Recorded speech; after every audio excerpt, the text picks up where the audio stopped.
तब के वट ऊंचे चढ़ी धाई, कयहु भरत सन भुजा उठाई। नाथ देखी हई बिटप विशाला, पाकर जम्बू रसाल तमाला। जिन तरु बरन बाध्य बटु सोहा, मंजु विशाल देखी मन मोहा।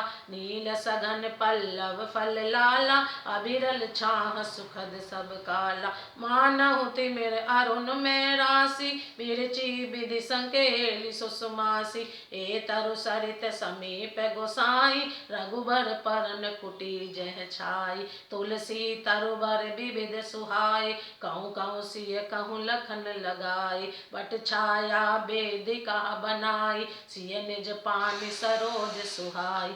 जहाँ बैठी मुनिगण सहित, नित सिय राम सुजान। सुनहि कथा इतिहास सब, आगम निगम पुराण। तब केवट दौड़कर ऊंचे चढ़ गया और भुजा उठाकर भरत जी से कहने लगा, हे नाथ, ये जो पाकर जामुन आम और तमाल के विशाल वृक्ष दिखाई देते हैं, जिन श्रेष्ठ वृक्षों के बीच में एक सुंदर विशाल बड़ का वृक्ष सुशोभित है, जिसको देखकर मन मोहित हो जाता है। उसके पत्ते नीले और सघन है और उसमें लाल फल लगे हैं।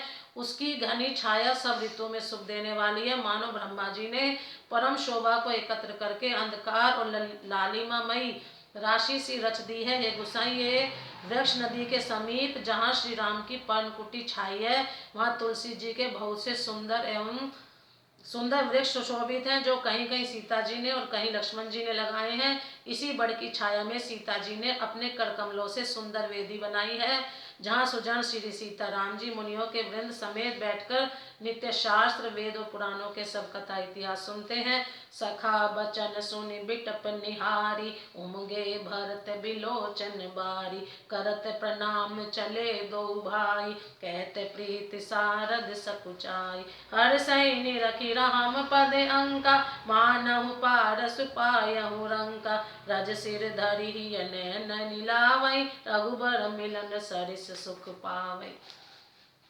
देखी भरत गति अकथ अतीवा, प्रेम मगन मृग खग जड़ जीवा। सकहि स्नेह बिबस मग भूला, कहि सुपंथ सुर बरसहि फूला। निरख सिद्ध साधक अनुरागे, सहज स्नेह सराहन लागे। होत न भूतल भाऊ भरत को, अचर सचर चर अचर करत को। प्रेम अमिय मंदर बिरहु, भरत पयोधि गंभीर। मति प्रगट्यो सुर साधु हित, कृपा सिंधु रघुबीर। सखा के वचन सुनकर वृक्षों को देखकर भरत जी के नेत्रों में जल उमड़ आया। दोनों भाई प्रणाम करते हुए चले।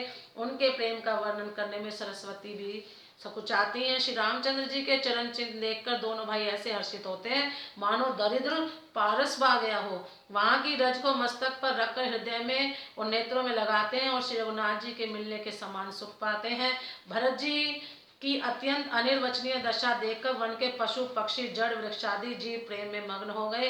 प्रेम के विशेष वश होने से सखा निषाद राज को भी रास्ता भूल गया। वह तब देवता सुंदर रास्ता बतलाकर फूल बरसाने लगे।